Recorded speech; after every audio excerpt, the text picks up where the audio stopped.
Hey guys, Peter here to tell you about the latest from Septicflesh, Modern Primitive, out May 20th on Nuclear Blast. The album has 9 tracks, 39 minutes in length, and this is the band's 11th full-length studio album. They are a Greek symphonic death metal band. This record has a cinematic flow. It has a cinematic flow in the construction, in the design, in the atmosphere, and obviously in the sound.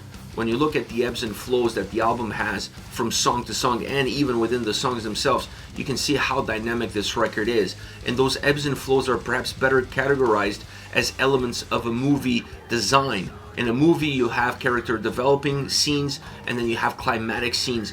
This album is built in the same sort of fashion. You have some songs that feel like are more character developing style tracks, and then you have some songs that are definitely more climatic because they bring all the brunt and force of heaviness, sound, experience that this album has in store.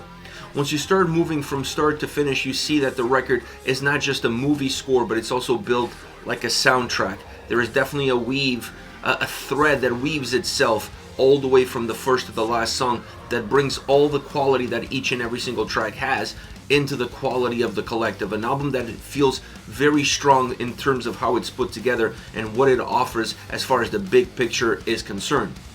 As far as Soundscape goes, this album obviously has the orchestra of Prague, something that we've seen before, back at it again. It has an adult choir, has a children's choir.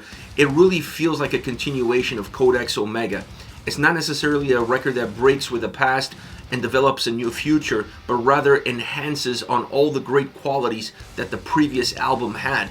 So it's a step forward and it's a step upwards, but it's definitely not a leap because you don't see a huge separation as far as mixing, production, sound quality, overall approach from one record to another. You see some different elements, you see some more attention to detail perhaps on this album than you did on Codex Omega, and that is where the differences start to lie. They start to refine what was almost a perfect record. So this album is definitely the sequence, it's definitely the continuation, and the soundscape, if you're a fan of that record, you're definitely going to be a fan of this, because it takes everything that album had that was so well done, and it turns the knob slightly all the way to 11. And I think that turn to 11 is coming across in two different elements. One is understanding the themes of the songs, the lyrical content, the stories, and then bringing musical elements to the tracks that enhance the experience, that almost place you in that scene, in that moment as one of the characters. So that is really important if you're going to try to paint that cinematic picture and give the record that cinematic flow. So they come across very subtle, these little elements, these sometimes folk elements and acoustic guitar here and there. All of this adds to the overall presence of the record. It adds to the essence of the tracks. It gives them more of a life. It gives them more energy. It gives them a little bit more warmth. It grounds the songs a little bit better and makes them feel a little bit more connected with the overall experience and with the overall design, not considered to be out of place with everything else that is happening. It makes things vivid, and that's important for a record like this. So that's one of the elements that I see improvement when you look at Codex Omega and you look at the transition into this album. The other thing that it comes across as one of the main elements of improvement within this record is that you don't have a symphonic orchestra driving the experience. You don't have drums driving the experience. You don't have guitars driving the experience. You have everything driving the experience. Now, this is not necessarily new for Septicflesh, but how it comes across on this album, it felt different to me. This is a record that uses the orchestra, uses all the symphonic elements at its disposal in order to enhance the growth, the movement that the sound has. When the song needs to become heavier, it is becoming heavier, but those orchestral elements are also helping define what that heaviness is all about. And then when the song needs to lose a little bit of that, when it needs to ground itself a little bit, you see the musical elements once again interacting with the orchestral elements in order for the song to feel complete and for both to move at the same time, at the same pace, in the same direction. This to me is slightly different from what we've seen before. It feels better perfected, it feels more cohesive. The machine is better oiled as far as these transitions and these corporations of elements are concerned, which makes the overall experience of the record feel alive. This album breathes, it has a heartbeat. You can sense it within the songs and then obviously from song to song. Within that soundscape, you have a huge piece of that heartbeat in the drums. Krim is absolutely a monster, and the drums on this track are monstrous. If there's one single element within the overall soundscape that pushes itself to the forefront with a lot of predominance in terms of what the experience is going to be, in terms of what the tempos, the movement, the power, the heaviness of this album is all about, it's definitely the drums. I love the drum sound. I love how thunderous it is. I love how monstrous it is. It really helps expand and contract the footprint of the songs and the overall design and experience that those same songs provide the listener, working very well, I would say in perfect unison with the symphonic orchestra in terms of creating that sense of expansion and contraction within songs and from song to song. The guitars on this album don't have a very predominant role. They pair up with the drums in order to create a wall of sound with the bass and everything else, and you feel like this record has that thickness to it. But it's not necessarily an album that depends on the guitars to drive the experience or to drive the listener from track to track. You can feel them a little bit more when there's more of a melodic push as far as the tracks are concerned, when the songs need to go into a more introspective approach, into an introspective atmosphere. You see them take more of a center stage in terms of how they're going to interact with all the other elements and how they're going to define the parameters of the tracks and their own self parameters as well.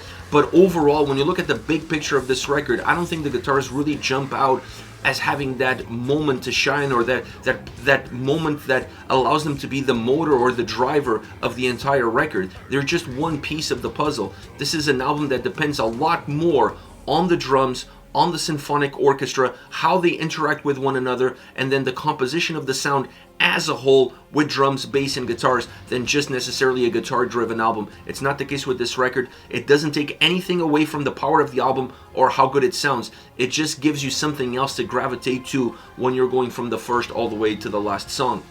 As far as vocals are concerned, I mean, the choirs are phenomenal. They add essence, they add atmosphere, they enrich the experience of these songs.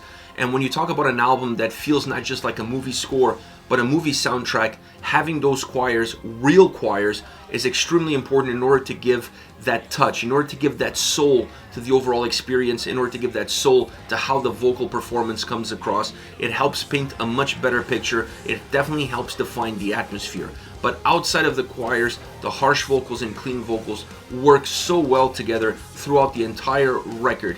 It's almost like they have this sense of knowing exactly where one needs to end and where the other one needs to start. Not just in terms of how to come into the track, but how to introduce themselves into the track without overstepping each other's boundaries, without taking anything away from each other. They're cooperating with one another in perfection from start to finish, not necessarily trampling over one another. Really important for the record to work across all the different areas, because this album depends heavily on those two different styles in order to give you the two different abilities that the album offers. Like I said earlier, right at the beginning of this review, there are some more character developing style tracks where you're going to need more of those clean vocals, and then there's going to be some songs that feel more aggressive, more climatic, and you need more of the harsh vocals in those tracks. But having the two is what defines the parameters between going from one end of the spectrum to the other end of the spectrum. So phenomenal vocal performance from start to finish. The choirs was just the cherry on top.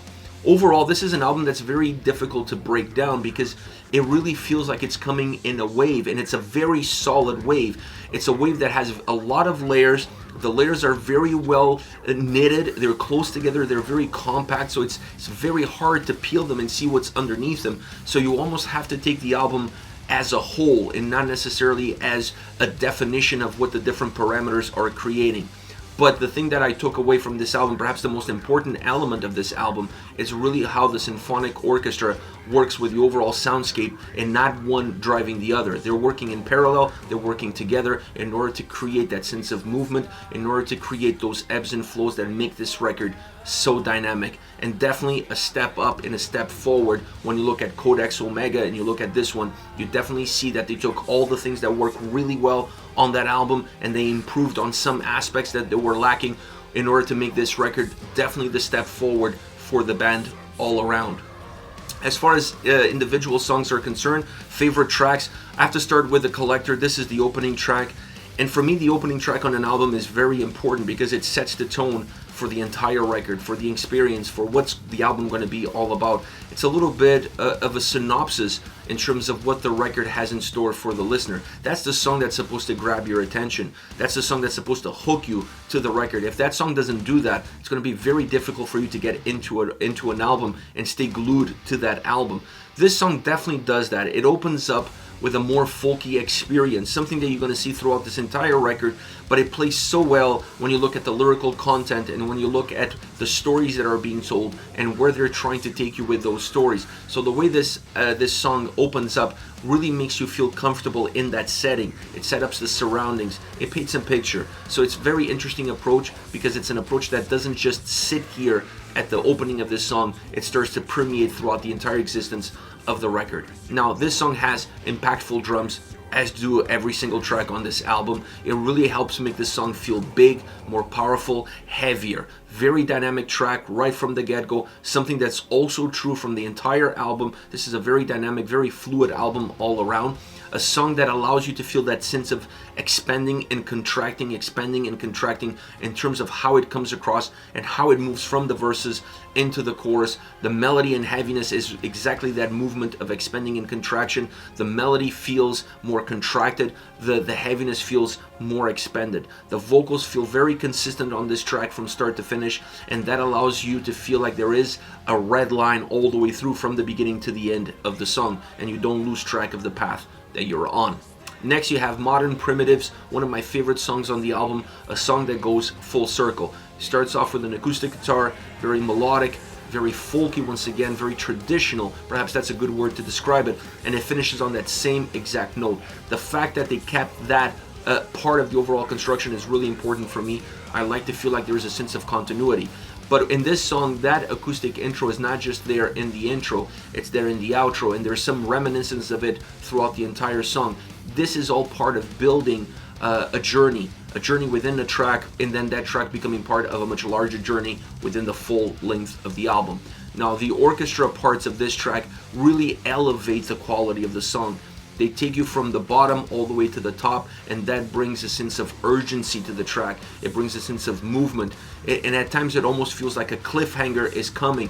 Really interesting. This song musically really defines how you feel within a movie set in terms of how a story is told, with cliffhanger, the energy that builds to that cliffhanger, and then what happens afterwards, the drop that happens, the climatic moment that comes right after. All of these elements are coming alive, and they're really well designed within the construction of this track. Sometimes you feel like the more melodic side of this song gives you a sense of resignation, that there's nothing you can do to change the outcome that is just ahead, and you can see that outcome coming towards you. The choirs are phenomenal. The choirs build also into that resignation, into a sense of finale, a sense of ending, coming towards the end of the song, really feeling like there's nothing left for you to do. You just have to resign to your surroundings, to the outcome that's putting forward, and you just have to be a willing partner to that same outcome. Now, the melody and brutality, how they work together throughout this entire track, is really what makes this song come alive. It's what gives life to this track. It's what makes the track move. One of my favorite songs on the entire record. You can listen to this in the context of the album. You can listen to this song outside of the context of the album. You'll lose absolutely nothing in terms of the power and strength and style and production and development and how it's offered to the listener. Last but not least, Psychohistory. The orchestral side of this track really adds suspense to the atmosphere. This almost feels like Alfred Hitchcock, if he was to create a song to put in one of his movies and you wanted something that sounded like a symphonic death metal track. It has Alfred Hitchcock written all over it in terms of how it comes across. The orchestral side of the track is really thick in terms of that fog of not knowing what's coming around the corner. The drums, bass, guitars on this track feel together. They feel as a unit. They create a wall of sound with very, very thick and heavy breaks. Now, creating cliffhangers and climaxes is what this track is all about, and it uses two elements to do it. And when you have two elements that create those climaxes and those cliffhangers, you have perfect ebbs and flows in that overall Alfred Hitchcock style-driven song in terms of the sound that it offers. Vocally, very powerful. Perhaps one of the most powerful driven songs vocally that the whole album has to offer. This is a strong song all around. in the sound, in the atmosphere, in the vocal performance. This is it, Septicflesh, Modern Primitive, out May 20th on Nuclear Blast. Let me know your thoughts on the band, on the singles. Use the comment section below. I'll be reading those and getting back to you. Take care, guys.